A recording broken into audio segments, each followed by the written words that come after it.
Alright, let's look at the homework 6.1, 6.3, problem number 14. Alright, so let's go through this. And so we want to find the error bounds for this definite integral. Alright, so click to begin. Alright, so the function is just an integrand. So in this case, 6 over x plus 2. Alright. And then submit. Alright, we got this one right. And the step 2, alright, so in this case, b is going to be an upper bound, which is 1 right here. So 1. And the lower bound a is 0. Alright, so a is 0. And n equals 4. Right, so somebody already took the first derivative. And we have to take the second derivative, right? So let's do that. Alright, so first derivative is already given, but I don't like the way it's written. So I'm going to just rewrite it as, right, so you have a negative 6, and we have quantity x plus 2, and raise it to the negative 2, right? So this is exactly the same thing. So we need a second derivative. So we take another derivative. Alright, so negative 6 is already there, so it's just a constant multiple. Right? Then if you take the derivative, so you put the power in front, so it's negative 2 comes in front. Then same quantity, x plus 2. Then we subtract 1 from negative 2, so it's negative 3. Right? Then multiply by derivative inside. Derivative of x plus 2 is 1, so multiply by 1 doesn't do anything, so I'll leave that. So this can be simplified as, right, negative 2 times 6 would be 12. Right, then over, since you have a negative power, we can put the quantity x plus 2 on the bottom and raise it to the third power. Right, so let's type that in. Right, so that would be 12 over quantity x plus 2, raise it to the third power. Alright, so let's submit.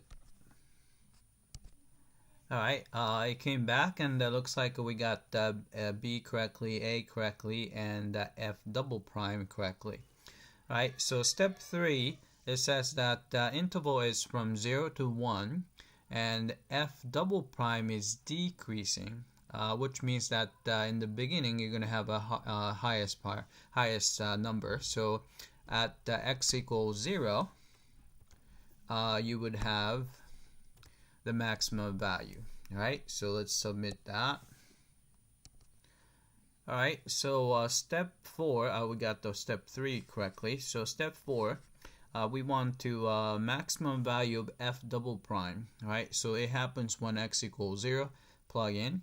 So you can see that it's a 12 over 2 cubed. So that would be 3 halves because you can cancel out 4. So it's a 3 over 2. All right, 3 halves is 1.5. So 1.5. I guess you can put 6 decimal places, so I guess 1, 2, 3, 4, 5. Alright, so we have that. And substitute the value, so it's the same value here, so I'm going to put 1.5, 0, 0, 0, 0, 0. Alright, then that's going to be, let's see, it's going to be a 3 over, I have to do it, let's see, I'm going to just copy this. Alright, so I need to compute this. Actually, I like 3 halves a little bit better, so it's a 1 over 12 times 4 squared. Then we have 1.5 is 3 halves, so we can cancel 3 and 12, so that will be 4, right? So this is going to be, there's 1 on top, right? So 4 times 4 cubed, so it's 64. 64 times 2 is 120. 128. Alright, so let's put let's put that in. Alright, so actually round your final answer to 5 decimal places. So I'm gonna bring out the GeoGebra. Alright, so it was 1 over 128. So get that. And I guess I have to see 5 decimal places. Alright, so it's at 0.00781. Alright, so this would be 0.00781. Alright, so let's submit. Alright, it came back and looks like we got step 4 correctly. Alright, so therefore approximating the integral according to the trapezoid rule gives the following. So error is going to be smaller than 0.00781. Alright, and submit. Alright, so we got this one correctly. So exercise part A, we did it correctly. So let's look at exercise part B. Alright, looks like part B, something is messed up, and I've heard that some student having the same issue. Alright, so this is actually that's third derivative. Alright, so let's go ahead and find the third derivative ourselves. Alright, so then they're looking for the fourth derivative. Alright, so let's go here. Alright, we can easily find the fourth derivative. We already have a second derivative, which is 12 times quantity x plus 2 to the a negative 3 power. Right? So third derivative would be, take the derivative again. So here 12 is there, and put negative 3 in front. Then you have x plus 2, and subtract 1 from the power, so it's a negative 4. Right? Then we take another derivative, so here. Alright, so actually I should have simplified this. This is negative 36 times quantity x plus 2. Raise it to the negative 4. Right? So another derivative. So it's negative 36 is outside. And then you have to multiply by negative 4. Right? Then you have a quantity x plus 2. And then subtract 1 from the power. So it's negative 5. Right? So if you simplify that, you're going to get, let's see. So we have to multiply these together. So 4 times negatives make it positive. So 4 times 6 and 24. Alright, and 4 times 3 is 12, so 144.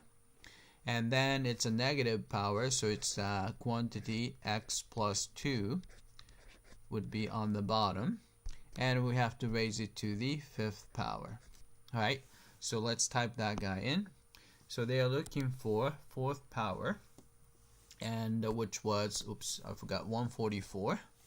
Right, so 144 divided by quantity 1 plus 2, raise it to the 5th power. Right, so let's submit. Alright, we came back and looks like we got step 1 correctly. So on the interval, fourth derivative is decreasing again at 0. You're going to have a minimum value. Alright, so submit that.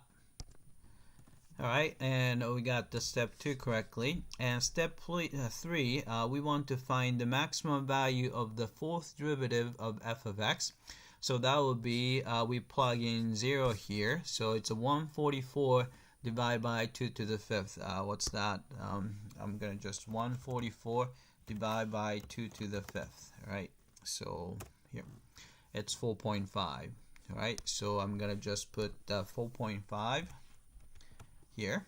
Alright, and then submit.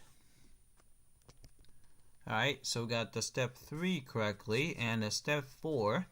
Alright, so we have so b minus a to the fifth, and this is 180, n is 4 in this case, I believe. Let's see, let's go back.